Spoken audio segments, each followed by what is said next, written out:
Et bonjour à tous, de nouveau Monsieur Émergence. On va parler musique, on va parler balance, équaliseur, sonorisation. Euh, la balance, c'est toujours bien en fait d'avoir quelqu'un qui nous fait la balance, hein. C'est vrai que quand on joue a cappella et si le son n'est pas mis en balance et s'il n'y a pas d'équaliseur, ça devient comment dire difficile en fait, hein. Ça devient très difficile.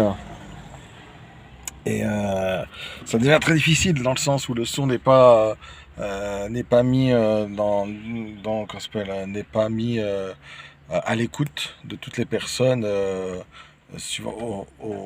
à l'endroit où ils sont placés. Et ça devient aussi difficile dans le sens où comment ça s'appelle, le public, soit il tend l'oreille ou soit il peut s'en aller parce que il n'entend pas tout. Et ça devient difficile euh,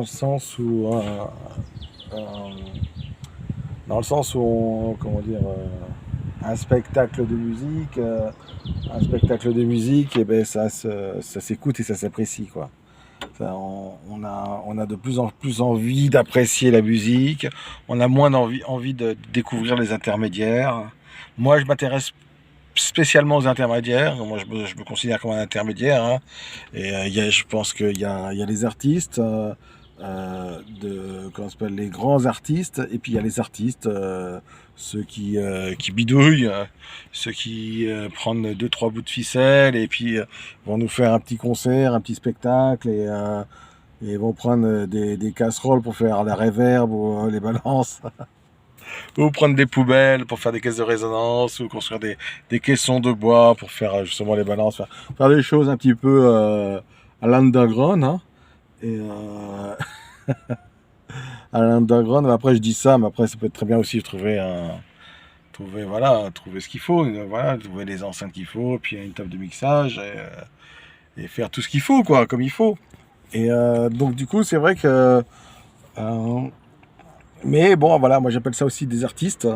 Et les artistes, c'est aussi ce genre de personnes qui sont accrochés, mordus ou passionnés de quelque chose, mais qui vont tenter d'aller vers leur passion. Après, l'objectif n'étant pas la réussite perfectionnée, l'objectif étant l'expression de la passion, quoi.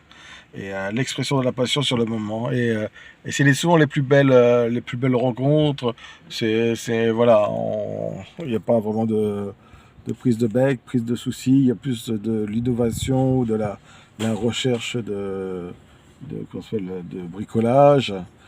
Et bon, en général, les mecs passent beaucoup de temps dedans, dessus. Et ils passent c'est beaucoup. Et en général, et c'est vrai que si ça marche, après ils investissent. Si ça marche, ils investissent. Ils achètent justement tout ce qu'il faut pour pouvoir aller dans les cases supérieures. Et après, après en général, ils font plus que de la qualité, mais de la qualité pour la scène. Et dans cette qualité pour la scène, ils vont rarement chercher l'exploration de leur base artistique, parce qu'ils auront leur public, ils auront leurs acquisitions et ils vont rester dedans. Donc voilà.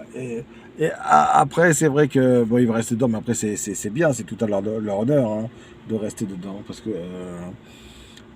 quand on a trouvé quelque chose, déjà on met du temps à trouver, et quand on a trouvé, c'est bien d'y rester, que ça porte ses fruits, quoi, que tout travail mérite la maturation pour que la récolte puisse se faire. En fait, quand la récolte se fait, c'est top. Et donc du coup, euh, voilà. Il y a plein de façons de faire. Moi, pour le moment, je m'intéresse à la bidouille, à l'intermédiaire. Je m'intéresse aussi à l'apéro, parce que je crois plus en l'apéro.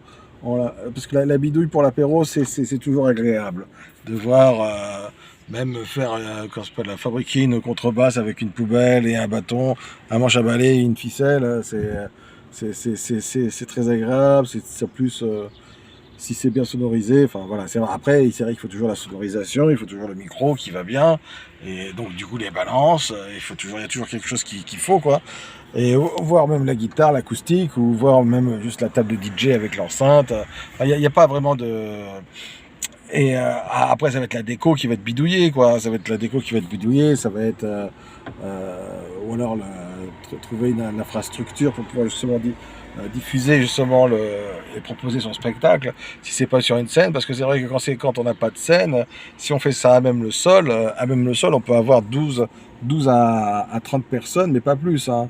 Parce qu'au-delà de 30 personnes, eh bien, les personnes ont du mal à voir. Les personnes ont du mal à voir la personne. Et c'est vrai que souvent, même si la personne est debout, voir juste le haut de la tête ou voir juste la guitare, c'est moins agréable. C'est moins agréable que de voir l'ensemble du show et de voir les différentes parties du show, quoi.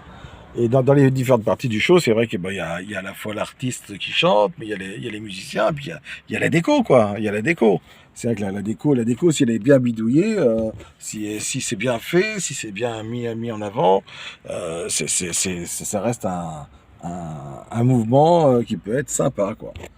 Ça peut être vraiment, vraiment, vraiment sympa. Et, euh, et c'est vrai que si on surélève à peu près de 50 centimètres ou qu'on mette sur le toit d'une bagnole, ça fait à peu près 1,20 m, quelque chose comme ça, 1,30 m. Là, ça devient plus agréable et plus accessible. On peut mettre à peu près, on peut mettre une centaine, 100 à 200, 200, 300 personnes, hein, et on mettre ça sur des palettes, hein, et après, il faut les monter, quoi. Bon, après, bon, c'est vrai que ça, c'est agréable. Et ça s'invente pas, ça se bidouille, ça se recherche, ça se construit. Moi, j'aimerais bien tourner un peu dans les jardins, mais bon, c'est vrai que là, voilà, si je tourne un peu dans les jardins et qu'il n'y a pas de petite scène, ou s'il n'y a pas dessus une petite surrévélation, ou des bonhommes qui bidouillent, donc du coup, c'est vrai que c'est compliqué, ou alors moi-même qui bidouille, hein. Si j'arrive avec ma bagnole au-dessus du jardin, au-dessus de la haie, c'est encore autre chose. Mais bon, pourquoi pas, hein, pourquoi pas. Après, faut penser le truc. Faut penser bidouille, quoi. Faut penser bidouille, et puis propriété privée, propriété publique, hein. Parce qu'après, il y a toujours ce qu'on appelle les autorisations. Donc, dans les autorisations, c'est vrai que c'est toujours un peu compliqué, hein, mais c'est vrai que c'est un peu compliqué, mais quand on se pose bien la question, on arrive toujours à un moyen à trouver une autorisation, puis à trouver un lieu, et à trouver aussi des aides pour pouvoir justement chanter dans le cadre d'intermédiaire, quoi. Voilà, c'était Monsieur Émergence, Monsieur Émergence toujours une fois, Monsieur Émergence deux fois, Monsieur Émergence toujours trois fois, qui parle un petit peu de musique, hein, de musique. Et puis là, en ce moment, c'est où jouer, où se produire, même si on n'est pas un artiste invétéré. Et ouais, il faut bien avoir les vertèbres pour pouvoir jouer. Et même après, même enfin, l'artiste, l'artiste est celui qui crée et celui qui s'exprime, pour moi, hein. C'est vrai qu'à partir du moment où on s'exprime devant un public, on devient l'artiste de la situation. Allez, bonne journée à vous. C'était Monsieur Émergence. Au revoir.